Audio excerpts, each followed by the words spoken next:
2000 metais turėti tokį automobilį buvo statuso reikalas. Reiškia, kažką tikrai labai gerai darai gyvenime, jeigu galėjai nusipirkti tuo metu 210 Mercedesą E430 su V8 varikliu. Pasipuošęs esu aš ne veltui, įpareigoja mane šitas automobilis būtent atrodyti taip. Norėčiau parodyti iš tikrųjų, kaip aš šitą pasididžiavimą įsigijau, kokį nupirkau, kaip jis buvo restauruojamas, remontuojamas. Tai žodžiu, persikelkime į praeitį ir pasižiūrime, koks jis atvažiavo iš Vokietijos. Tai ką, grįžau iš kelionės ir atvažiavau Kauną, nes čia, kol buvau kelionė, atvežė tralistas mano naują pirkinį. Tai yra E-klasės Mercedesas 420 modeliukas. Pažiūrėkit, kokio gerumo. Apeinam pirmą ratu. Jėzu, koks man jis gražus. Negaliu. Nauji stabdžiai, matau, yra sudėti. Padangelės gražios. Automobilį nupirkau Vokietijoje aukcione. Jis yra va su tokiu defekčiuku. Biškit paskriaustas. Taip, tai įsikviečiau meninį lyginimą, kad ištiesintų. Nenoriu dėti kiniškų tų taivaniškų sparnų. Tai noriu, kad čia atitemptų. Tas stikliuką užsisakyti reikia. Priekinį buferį, aišku, reikia kitą pirkti. Tai ieškosiu priekinio buferio, prieš rūkinio. Čia kažkokių grotelių va trūksta, kažkokie davikliukai išlindę. Ratlankius vešiu restauruoti. Noriu, kad visas šitas vietas ištampytų, atgal atstatytų. O čia yra perbrauktas, perlinkęs. Tai noriu, kad viskas sutvarkytų, kad nereikėtų špakliuoti. Ir dažysiu visą automobilio šitą pusę. Matau, kad va tokių yra rudelių, tai noriu, kad viskas sutvarkytų, gražiai, moldingą dažyti, bagažinės dangtį dažyti, kad rūdį panaikinti. Ir čia meninis irgi turės patiesinti, nežinau, jums matos palei spindulį, kažkas čia yra buvę. Žodžiu, taip, toliau arkos. Norėsiu biškį jas irgi patvarkyti, vis dėlto automobilis tikrai turintis didelę vertę. Pavyzdžiui, va čia tokia, aišku, čia dar nerūdės, bet reikia sutvarkyti, kol nėra surūdyje. Perinam į vidų. Taip, žiūrim raktelis. Raktelis yra toks atnaujintas.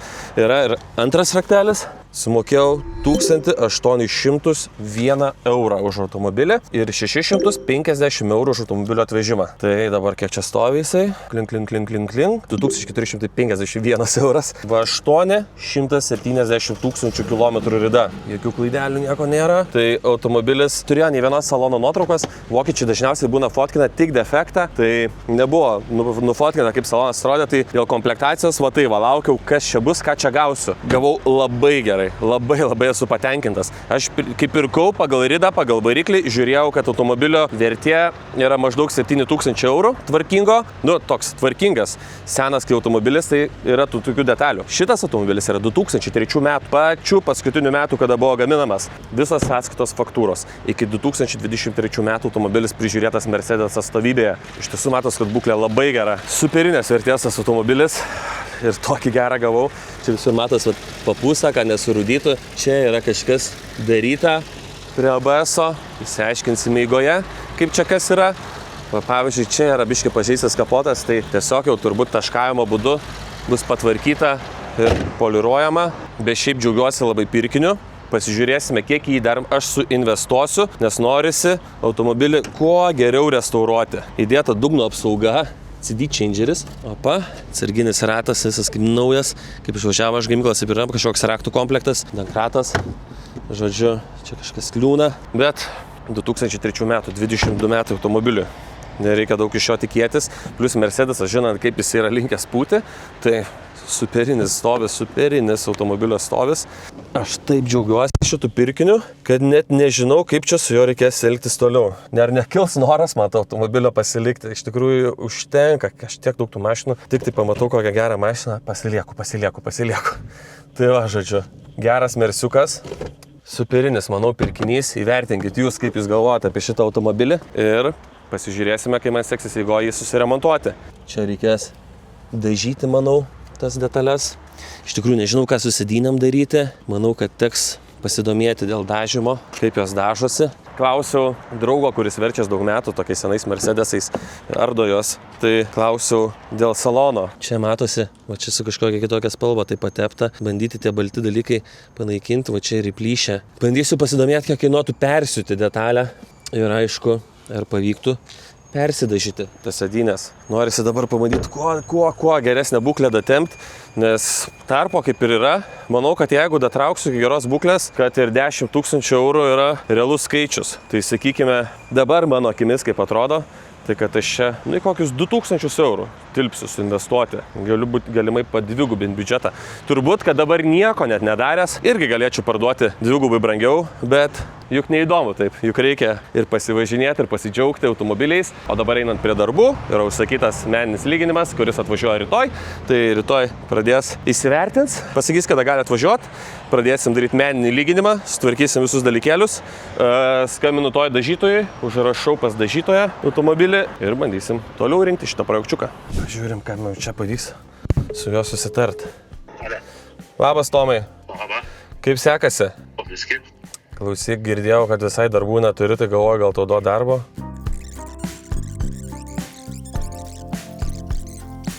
Super, tai viskas, aš ruošiuosi ir važiuosiu pas tave. Gerai. Iki.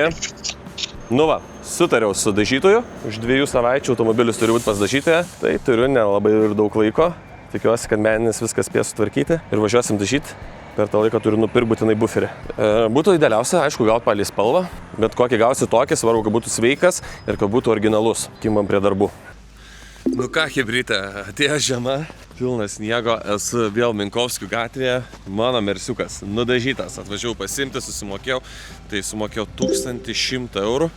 Automobilį stogas nesidažė ir man atrodo gal kapotas. Žodžiu, čia viskas išdažyta, išvaškuota, kad rūdis neatsirastų naujas. Ten galite, aišku, matyti tarpą, nėra sudėtos dugno apsaugos visokios, bet noriu dar ten visokios tepalo pratekėjimus išsigaudyti. Tai kad, sakiau, neverta, nedėkit. Stabdžiukai šiaip net nesurūdijo nuo stovėjimo, bet žodžiu, duris biški virinosi, kai pašveitė, rado skilių, tai suvirino, sutvarkė, antikorozinį sudėjo.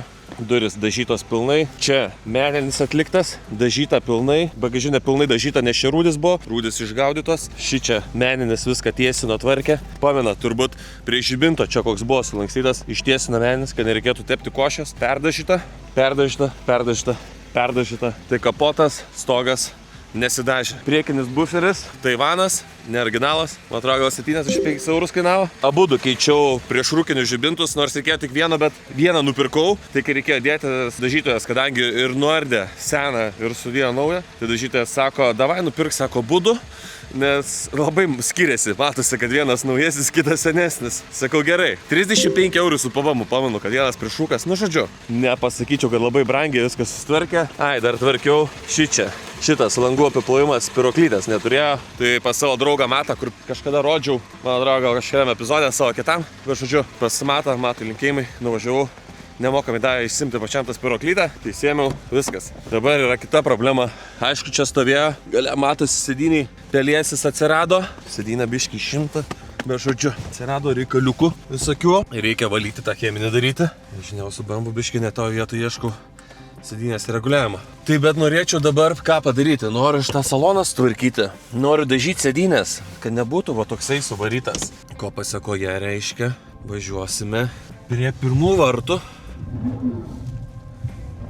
Tai prasildimas suveikia, mirksi. 8 žvėriukas. Bet ant žeminių padangų. Dar atvažinėt, galvoju, blemba, kaip čia man reiks važiuoti. Žeminės padangos, tai viskas ledas. Užeisiu pas kolektyvą, toj pakalbinsiu. Iš vidaus net pažiūrėkit, kiek lašiukų. Jie čia viską daro, valymą, poliravimą. Toj pabandysiu pasikalbėti, ar jie man nudažytų tą saloną mašinos. Nežinau, ar kolektyvas pratęs filmuotis, tai gal pirmą nueisiu pakalbėsiu. Turėsiu rankų kamerą, ką greitai jungsiu. Aha, čia biškai išpaklevai, ne? Jo, viskas restauravosi, žinai, tokie plasmasiukai, bet va matai visokie. Sėlių buvo iš tikrųjų. Galės sėdynės visokių, žinai. Baliamas, stiprus efektas, ne, pasikeitė? Jo, viskas, matai, suaižėjęs, spalva net buvo prieš tai dažytas, restauruotas jisai. Aha. Bet finale gavosi. Pažiūrėkit dabar, kaip atrodo. Ir viskas minkšta. Nu, labai gerai, efektas stiprus. Gerai, reikia dabar mano idėja. Įdėsime tavo, jo, aš pasižiūrėsiu. Kažkada šitose patalpose mano būdavo servizas, garažas, bolidus laikydavau. Šiukšlynas mano. Kaip susitvarkė, chebra. Jo, mano grožis yra toks. Čia galbūt yra sudėtingiausia, kad jis yra ventiliuojamas. Ne, čia nėra problemų. Jo, galinę matau, Tomas biškai išiminėjo. Jo. Viskas pasidarys kaulas. Labai gerai. Tik tai man reikia biškai daugiau negu sėdynės ir reikia ir apšytkės pasidaryti. O gerai, palažinai, ką aš mačiau? Čia. Mačiau, man atrodo, ir skylę. Ai, ne, čia kažkada kažką bandė daryti. Čia kaip gaunas kažkas buvo padėta ir perėšta. Nu, kažkas. Va čia, va, turi skylutę. Jo. Čia turim. Pasidarysi, ne? Jo. Štai biškai matai, nu, per laiką nieks neimpregnuota buvo, matai, kaip gaunas. Jo. Kavadelė. Jo, gyvas, kiek tai daug? 170, man atrodo. 2-3 metų, net nežinau, kad 2-3 metais dar buvo, bet tipo pasižiūrėjau per Wikipediją, kad dar gamino. Bet nesumatė, jo, 107. Ir 4.3 tas modeliukas. Tai verta, žinai, pasistengdėl jo prisikelt. Jo, kas be ko. Tai viskas, aš palieku tau raktą įkišti, užsigesinsi. Nu dabar užkūrė ant boosterio Tomas. Viskas. DE Detailing. DE tai turbūt yra Vokietijos trumpinys. Perėmė automobilį. Sakiau, kad niekas nedega. Vis tiek žiemą nenoriu važinėti su tą mašiną. Nu tai keista. Restauravau, ką tik automobilį perdažiau ir šauti iškirti druską. Bet žodžiu, restauruos saloną, turėsim labai gražų automobilį. Labai laukia. Geras automobilis laukia. Sakė Tomas, kad čia kol stovėjo pas jį žmonės, eina ir klausia, kokią čia senolio ar gavai šitą Mercedesą, sako, norim nupirkti. O jesu, kaip džiaugiuosi šito automobiliu, koks jis geras pasidarys. Nu ką, hebrytą noriu pasimti, įspūdžiai wow. Tiek seni ksenonai wow, bet žodžiu ne apie tai, pažiūrėkit, saloniukas koksai. Pamena, čia buvo kaip blogai. Ir visas toks minkštas, geras. Lema, maladės, hebrytė, gerai padirbėjo. Visą mašiną išvalę padarė, sausą valymą. Bagažinį išvalę, zapaskį ištraukė, kumą pakrovę. Nu, malačiai. Dabar galėsiu nuvaryti mašiną, nupoliruoti, nors jie čia ir poliruoja. Čia, pamenat, buvo ta skylė. Žiūrėkit, skylė sutvarkyta. Čia buvo taip suvaryta oda. Matosi, kad biški pašpakliavo, skylutės padarė. Nu, bet žodžiu, iškart kitas reikalas. Kur plyšęs salonas, kur toksai. Ir sukas tokia gerumą. Aš jį tik pamatau, man iškart nuotaik, kai viršų pila. Bomba. Gražiausia mašina jaučiu visam kieme. Nu, tikrai, kad taip. Žodžiu, sumokėjau 520 eurų. Tai perdažė saloną, kažkokią ten dangą padengė, valymą padarė. Nu, ten sušpakliavo, žodžiu. Nu, restauravo saloną mašiną. Tai kaip ir viskas ledas. Sakė, tos mygtukus irgi eitų padaryti, bet jie tokie limpantis ir sako, greičiausiai nebeliktų šitų visų žymėjimų. Tai aš pagalvojau, kad yra jų nupirkti. Tai nupirksiu kitus ir tiek. Klasikytę groja, nu super.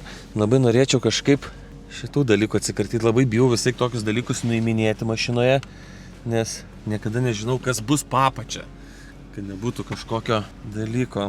Tai va, gerai. Ką, aš turiu šito automobilio vokiškus valstybinius numerius. Tai noriu dar supoliruoti, vis tiek padažymo visokių ten tų smulkmenėlių yra, dažytojas nepoliravo. Greitai pigiai padarė man darbelį ir viskas. Tai man kaip ir viskas tinka, noriu supoliruoti, monoblokai turi atsirasti ir bus darbai baigti su šitą mašiną. Liks laukti pavasarį, išliek pasivažinėti ir nežinau, galvot, ką suveikti, parduoti, neparduoti. Nenoriu iš tikrųjų parduoti, bet galvoju, kadangi pirksiu E55 AMG, tai gal kai nusipirksiu AMG, tada šitą dėsiu pardavimą. Žodžiu, valstybiniai numeriukai, originalus šito automobilio, dedu numerius ir gazuojam. Vieni numeriai atsirado. Vokiški vieneliai. Čia dar likę.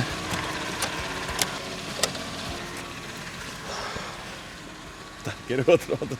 Čia nereikia keisti numerį, reikia vokiškų numerį šitam automobiliui. Ir iškart super.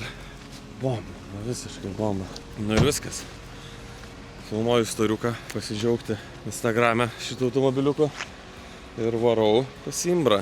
Tai jeigu norit matyti tokius automobiliukus, pasiekit mane Instagrame.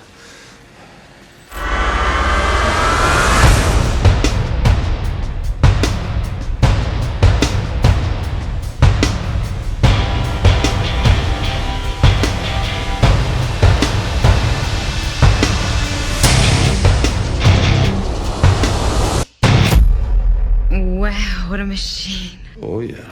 But why did you keep asking me to signal? Nothing performs quite like it. The V8-powered E420. O dabar pradėkime šito automobilio apžvalgą. Tai išskirtinų modelių daro šitą automobilį. Šito automobilio variklis E430 modelis su V8 M113 varikliu. Tai dar senas, geras, patikimas V8, be kažkokių nesąmonių, kuris važiuoja labai didelės ridas. Nors turime mažą ridą, tai manau, kad gali garantuoti tikrai ilgą tarnavimą šeimininkų automobilio, turbūt taip reikėtų sakyti. Tai darau kapotą ir einam pažiūrėti, kaip ten viskas atrodo. Tadadadam. Gerai, variklio neplovęs, nevalęs, nes kažkodėl tai man patinka. Bet žodžiu, turime 8 cilindrus, jau toksai biški modernesnis tas variklis, paskui kuris ilgai ėjo. Tarp kitko, į AMG E55 modelį naudotas yra tas pats V8 113 variklis, tik tenai yra jau 5,5 litražas. Tai čia yra 4,3 litro, turi 279 arklio jėgas, 400 newtonų ir dėl to iki 100 įsibėgė per 6,5 sekundės. Tais laikais tai yra tikrai geri skaičiai. Įvertinus, kad tai yra limuzino klasės sedanas. Toliau, automobilio dizainas. Keturakis, nes 4 žibintai. Mercedesas gamino tuo metu, manau, automobilius ne tai, kad tokius šokančius kažkokius, kad tam neagresyvius, o tai, kad tai būtų solidu ir brangu. Tikrai automobilis, pažiūrėkit, net šiandien atrodo solidžiai ir prabangiai. Tuo metu tai buvo tikrai prestižinis automobilis ir net ir dabar matau, kai visi toks jau tvarkingas, švarus, gražus, sakykime, gražaus kėbalo, nu, kad tikrai patraukia akį net šiais laikais. Tai automobilis gal nebuvo toksai gražus, kai atvažiavo iš aukciono pas mane, turbūt jau matėte tos kadrus. Yra pakeistas automobilio sparnas, buferis uždėtas naujas. Ir neoriginalus, tarp kitko. Kai ieškojau buferio, man rekomendavo kiti žmonės, kad sako, pirk tikrai tą neoriginalų buferį, sako, jis yra labai gerai pagamintas ir visą laiką labai gerai ir tinka ir, žodžiu, viskas sueina. Tai tie priešrūkiniai žibintai neoriginalūs šiuo atveju gaunasi. Šitas šonas automobilio dažytas, iš tikrųjų dažiau ir buferį, ir šoną, ir duris, ir bagažinės dangtį, nes buvo rudeliam bagažinės, šonas čia išlygintas. Žodžiu, darbelio buvo įdėta, kad dabar turėti tą tokią, solidžią prabangią išvaizdą, kad, žodžiu, kad būtų pabaigtas automobilis. Tai šiuo metu tikrai atrodo jisai man labai gražiai, jis yra nudažytas, nupoliruotas, dar galima rasti ir poliravimo pastas kažkur ir, žodžiu, išorė automobilio yra pabaigta. Taip pat restauravom ir saloną, turėjome visokių pasidėvėjimų ar nuo ilgamžiškumo odos tokių trūkimų, tai tiek yra salonas restauruotas, keramika padengtas tokia, žodžiu, oda tapo tokia labai labai minkšta, malonu netgi liesti, yra tiek durų apšypkės, tiek sėdynės, to žodžiu, atsigavo viskas, atjaunėjo atrodo. Tai noriu labai greitai prasibėgti per automobilio komplektaciją. Jų priekyje matome iš apiplovimų, kad turim xenon žibintus, senovinius xenon žibintus, bet tuo metu tai būdavo labai retas ir labai šūsras, brangus dalykas. Kritulių daviklis yra pas automobilį, matosi toglangis stiklinis. Šitą anteną išduoda, kad viduje yra, televizorius tuo metu, nežinau, kaip vadindavosi, žodžiu, multimedija, bet dabar gal multimedija vadinasi. Šiaip tai avangardė užrašas irgi pasako daugiau apie komplektaciją automobilio. Na gerai, mano automobilis yra 2003 metų, bet juos gamindavo nuo 96, man atrodo. Gale yra parktronikai pas šitą automobilį. Viduje yra toks ekraniukas, žodžiu, pereisim į saloną, parodys viskas, kaip atrodo iš vidaus. Tikrai viduje man viskas dar geriau atrodo negu iš išorės. O iš išorės irgi gerai atrodo. Žodžiu, iš išorės man kokie 9,5, tai viduje 10. Tik atidarius automobilio dureles, iš karto matosi, kad tai buvo tikrai nepigiausia versija. Skylutės ant sėdynių išduoda, kad sėdynės yra šildomos, šaldomas. Iš karto ant durelių jau turime elektrinės sėdynės, elektra valdomas, su atmintim, vairas elektra reguliuojamas. Nežinau, tais laikais tai man atrodo, kad čia buvo S klasės komplektacija įdėta į E klasę. Atsisėdome saloną, visur mus pasitinka minkšta oda. Tiek sėdynės, automobiliui 23 jau metai, bet viskas, taip gerai, tvirtai stovi, netraška, nebraška.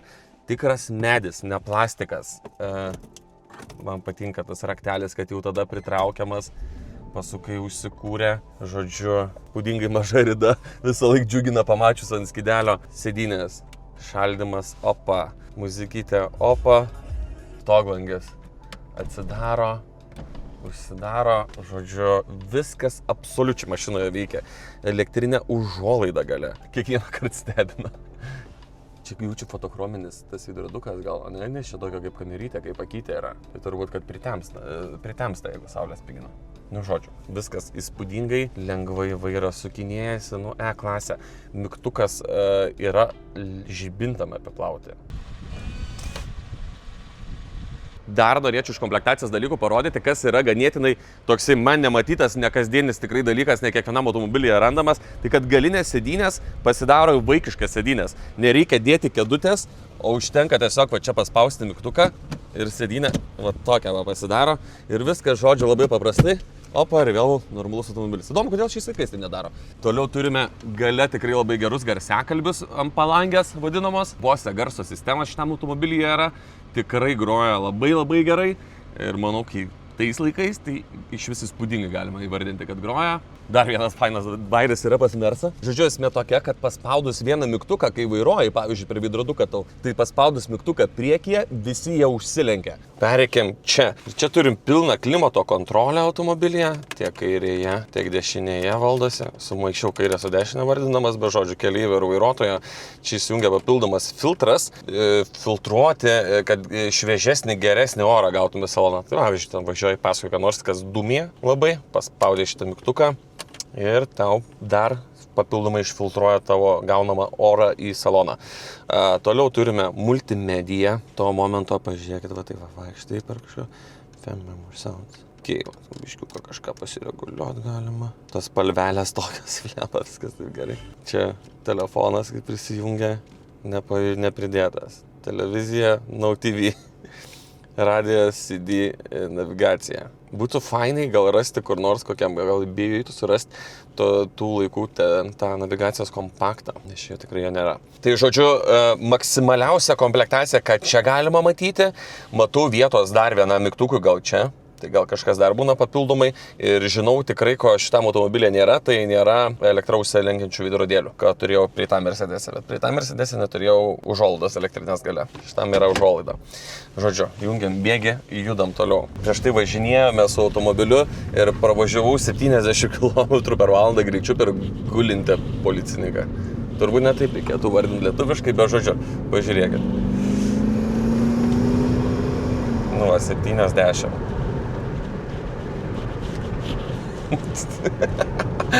Gali vėl taip pat juokinga. Nu kaip taip komfortiškai gali? Kodėl šiais laikais negamina tokių automobilių? Jokių orinių važiuoklių, nieko nereikia. O, 70. Pukšt. Super, ką aš galiu pasakyti. Ir man visai patinka, kad čia yra šitas visas langų valdymas, o ne čia, kaip būna ne pas automobilius įprastai. Man labai patogu čia, kaip yra per vidurį. Gal net paprašiau tiesiog vieną konsolę padarytą, tai tiek ir keleiviui patogu padalinėti. Nu, žodžiu. Visai viskas good. Ir panelė yra labai trumpa, forma kaip su kirviu daryta. Bet žodžiu, labai trumpa, tai salone atrodo labai daug erdvės iš karto. Dar fun fact, kad tuo metu ne elektra automobilyje valdo dalykus, tai ne tik, pavyzdžiui, sėdynė, visur viskas oras putinėjasi ir jaučiasi tas vakumas, bet ir, pavyzdžiui, duris rakinasi, tai reiškia užraktas automobilio, viskas yra irgi vakumu, oru. Pauktų užrakinau mašiną ir net garsas toks kitoks. Ir atsirakina. Technologija. Rodžiau yra automobilyje parktronikai. Tai pas Mercedes yra dar ekraniukas toksai. Žiūrėk, va čia matai, prie lubų. Jis yra su garsiakalbiu. Ir žiūrėk, dabar įjungiu atbulinį.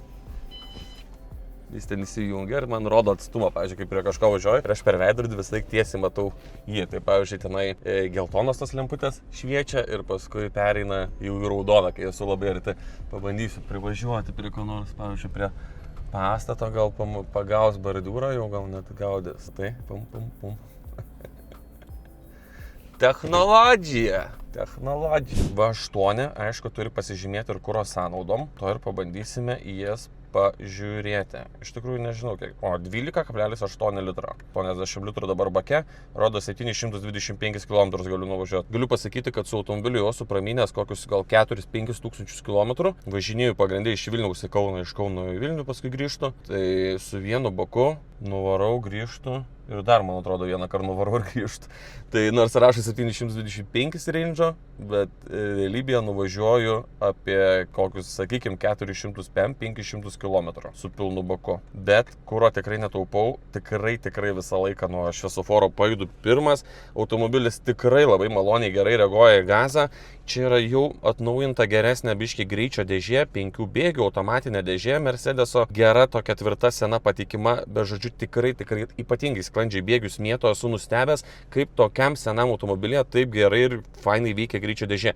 Pavyzdžiui, turim 4 BMW, su kurio važinėjau, irgi yra automatinė greičio dėžė, kurią darėme apžvalgą, tai jinai man dirba prasčiau negu čia. Bet aišku, čia ir turime biškai jau ir metus geresnius automobilio. Bet žodžiu, tuo metu Mercedesas tikrai gamino įspūdingus automobilius, ne taip kaip dabar daro, tai tuo metu manau, kad būdavo visą laiką Mercedesas toksai priekyje, visą laiką diktavo, kaip automobiliui kažkokius tos išradimus, atradimus padarydavo. Čia galite matyti, ant porankio visur yra siulytė prasiuta, odytė minkšta, čia taip atsidaro, čia turėtų būti telefonas, man atrodo Nokia 5. Iš to, kaip čia atrodo viskas, bet telefono dėja nebuvo su automobiliu. O toliau turime laidus tokius patrešusius, atsidaro žodžiu taip ir viduje dar yra, kad pūstų vėjelis, kai čia ortakiai. Šaldytuvėlis. Jo, kai jungiat bulinį, jau yra šitas, kad veidrodėlį palenkia žemyn. Gerai, tai žodžiu, galime važiuoti pasivažinėti su automobiliu, nes tikrai automobilis yra kurtas tam, kad važiuot maksimaliam komforte. Tai galėsite pamatyti, išgirsti, kaip yra tylu salone, kaip V8 maloniai važiuoja ir mažiau kalbų, daugiau gazų.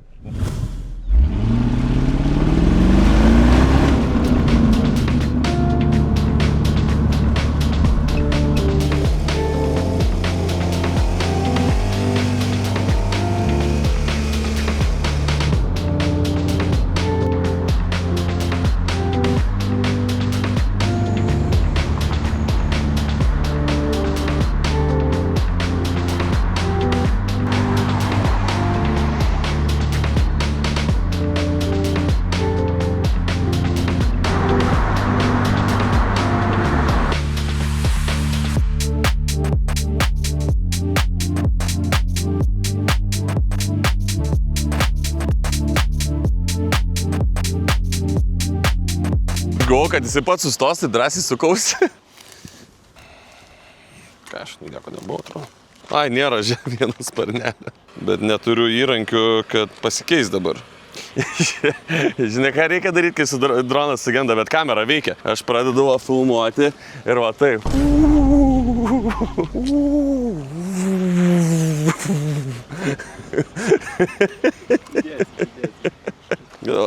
Gali dar žiūrėti, ką filmuoji. Behind the scenes.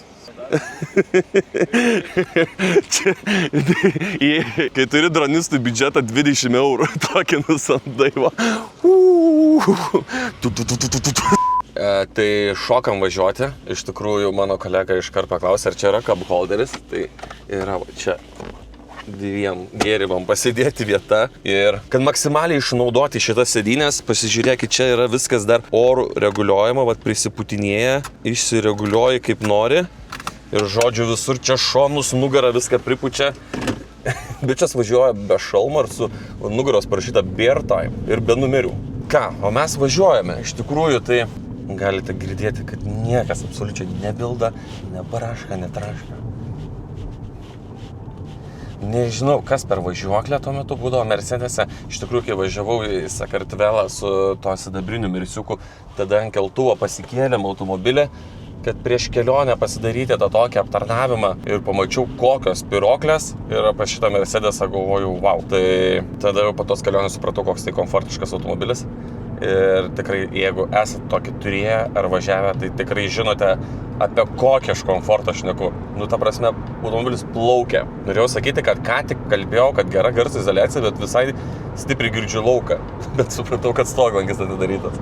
Tai žodžiu, automobilis važiuoja labai komfortiškai. Tai nėra sportinis automobilis, ar tenai net sportiškas, neturi net tokių užuomenų. Gal BMW toks būdavo visai agresyvesnis automobilis. Mercedesas tiesiog plaukia. Realiai plaukia. Ir galiu pasakyti, kad važinėjau pastoviai, kaip sakiau, ten autostradą. Nu tai tikrai visą, nebūna, kad tenai kažkaip pavarčiu su šitą mašiną važiuoti. Ir dar kas patinka tikrai, kad tas variklis yra ganėtinai normalus ir geras, sakykime, šitam kėbului, šitam automobiliui.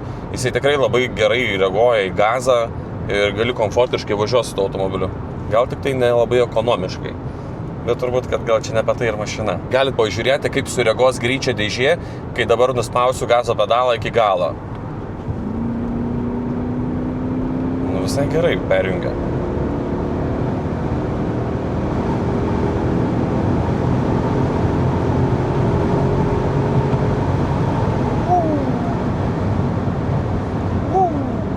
Tai va, žodžiu, superinis automobilis. Nu, super. Nu, nesveikai malonu vairuoti šitą mašiną. Kažkoks kosmosas, negaliu paaiškinti, kodėl. Ir ta komplektacija ir viskas čia, nu taip gerai dera tai mašinoje. Labai patinka. Ir pavyzdžiui, kaip ventiliuojamas sėdynės, nu, superinis dalykas. Įdomu, šildomas vairas galėjo būti tokiais metais mašinai jau. Čia nėra tokio dalyko. Bet su automobiliu žiemą nesivažinėju jau, nu bent jau kol mano rankose yra, nes jau kaip ir kolekcinę vertę gaunantis automobilis, bet kokiu atveju jau yra brangstantis jisai. Galit pasižiūrėti, pridėsiu, kiek kainuoja toks automobilis Vokietijoje. Iš tikrųjų, kai automobilį pasileidau, nuvažiavau pas keletą tenai savo draugų, kurie dar dabar būna paprekiauja, pardo tokius senus Mercedesus.